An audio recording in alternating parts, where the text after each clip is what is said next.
আওয়ামী লীগ সরকারের দীর্ঘ 15 বছরের শাসনামলে সাফল্য কি তার তালিকা করতে বলা হয়, তাহলে দ্রব্যমূল্য, জ্বালানি, বৈদেশিক মুদ্রার রিজার্ভ সহ অধিকাংশ সেক্টরেই দেখা যাবে তারা ব্যর্থ।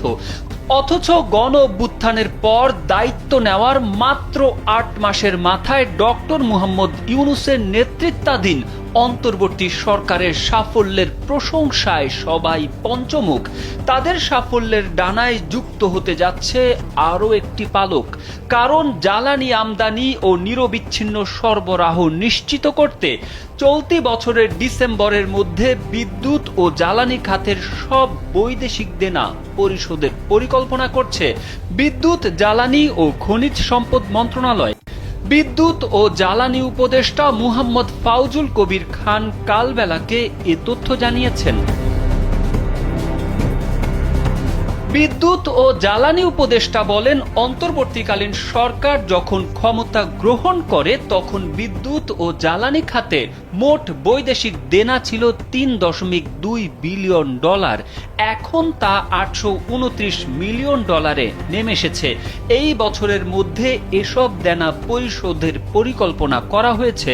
বর্তমানে কোনো বিলম্বিত দেনা নেই, জরিমানাও নেই, কারণ সময় অনুযায়ী দেনা পরিশোধ করা হচ্ছে। সঠিক সময়ে বিল পরিশোধের কারণে এলএনজি আমদানি ব্যয় প্রতি MMBTU $16 থেকে $17 থেকে কমে $11 নেমে এসেছে। সংশ্লিষ্ট কর্মকর্তারা জানান, বিদ্যুৎ ও জ্বালানি খাতের মোট বকেয়া $829 মিলিয়ন, মধ্যে বিদ্যুৎ খাতের বকেয়া $529 মিলিয়ন আর জ্বালানি খাতের বকেয়া $300 মিলিয়ন। বিদ্যুৎ খাতের বকেয়ার মধ্যে ভারত থেকে বিদ্যুৎ আমদানির বিল, কয়লা বিল উল্লেখযোগ্য, আর জ্বালানি খাতের মোট বকেয়ার অধিকাংশই এলএনজি আমদানির বিল।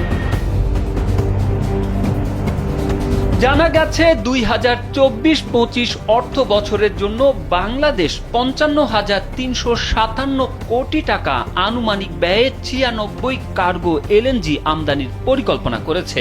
আর 2025-26 সালে এই সংখ্যা 115টিতে উন্নীত হওয়ার সম্ভাবনা রয়েছে, যার আনুমানিক মোট ব্যয় দাঁড়াবে 67,607.35 কোটি টাকা। গড়ে প্রতি কার্গো এলএনজির জন্য খরচ পড়বে প্রায় 587 কোটি টাকা।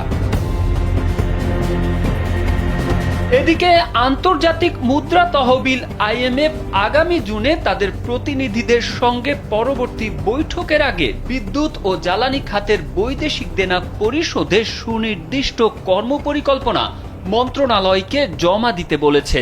মন্ত্রণালয় সূত্র জানায়, IMF-কে দেওয়ার জন্য দেনা পরিশোধের কর্মপরিকল্পনা তৈরি করা হচ্ছে। তারেক আহমেদ, কালবেলা।